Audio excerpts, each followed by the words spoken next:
Life equals action and games. You should be treating life like a game. Find out why.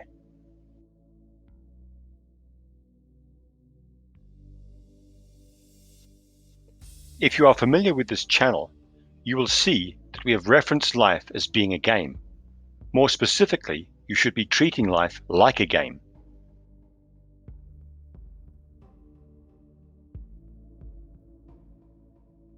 When you're able to treat life like a game, and you're doing it because you recognize that it is so much easier to run your life this way, and you have so much more fun.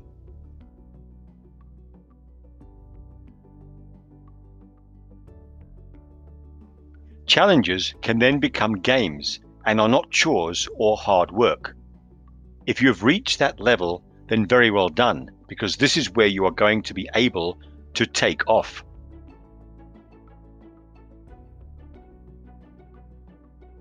In other words, be able to get even more from life. If you're not there yet and are still trying to manage life as a game, only because you've been told to do it that way, then you need to push forward and look for ways to enhance your life to make it go in the game's direction. But hold on, because we're going to get you to go in that direction.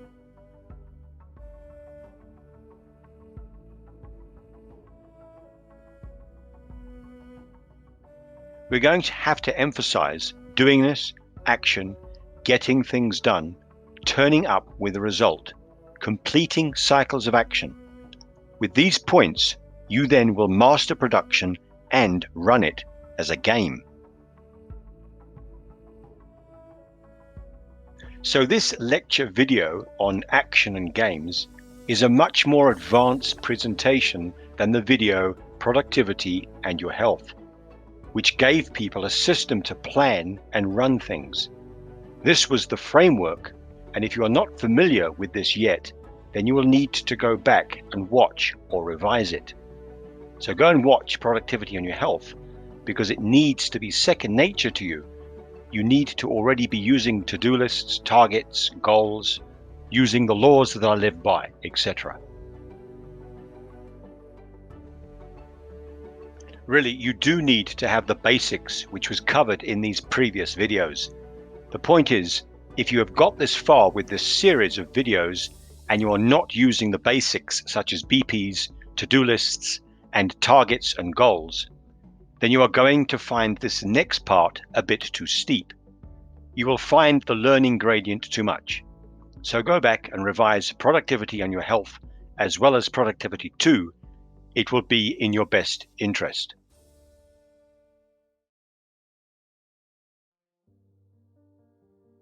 What we are going to get into is the creating of projects, the breaking them down into targets and tasks and placing them into to-do lists, but with one main focus, and that is getting these tasks done and getting them done at a rapid rate.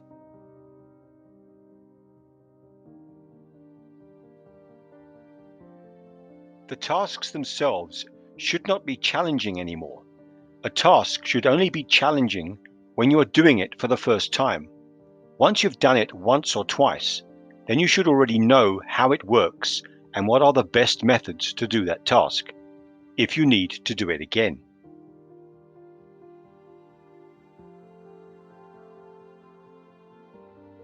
You need to find out what are the tricks to doing it faster and better. This is the speed part of the laws that I live by. You also need to have that down 100%. Go and watch the Laws That I Live By video if you need to revise it or you have not watched it yet.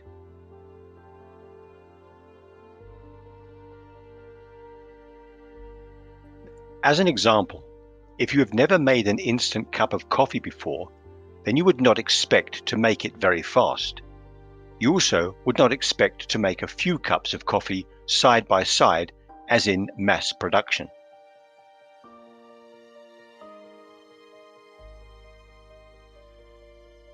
So this would be level 1 in making coffee, level 1 being the learning part. Once you've made a few cups of coffee, then you would consider yourself to be qualified as a level 1 coffee maker.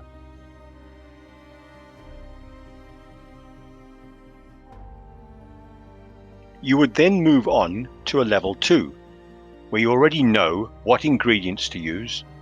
You no longer need a list.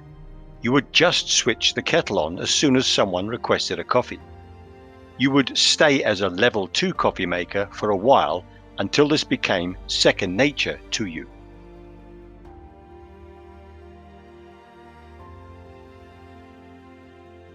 Then you would move into level 3, where you would be considered a professional in making instant coffee.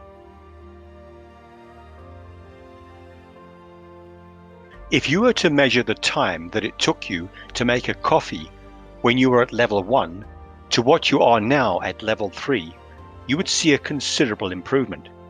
You are improving your skills over time and through experience. In this example, you could see that the difference between a level 1 and a level 3 coffee maker is time and probably some quality. Don't expect to get a very good cup of coffee and receive it fast if you are being served by a level 1 coffee maker. Whereas, if you are being served by a level 3 coffee maker, then you can expect a decent cup of coffee and at a decent time.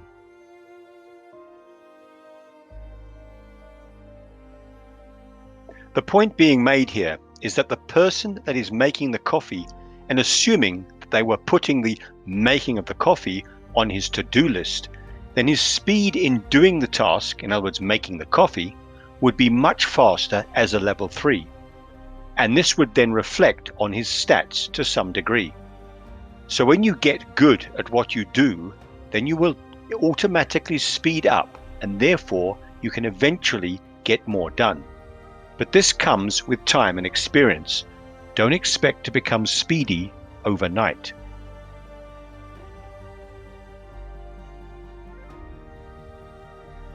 If you were to still be the coffee maker, then it would make sense to either get a coffee machine, or if there were many people that you needed to give coffee to, then consider getting a coffee person. I'm just giving you ideas, and of course, if you don't have that much staff, then this would not be needed at all. The point is that you would need to speed up any task that you were doing daily so as to become more professional and faster at what you do.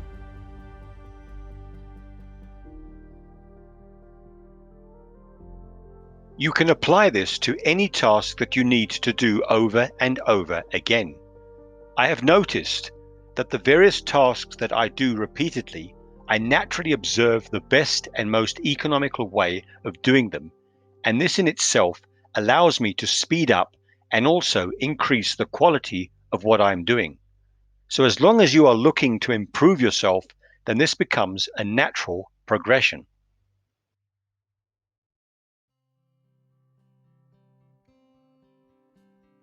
What we are doing here is to speed up your production and therefore optimize you.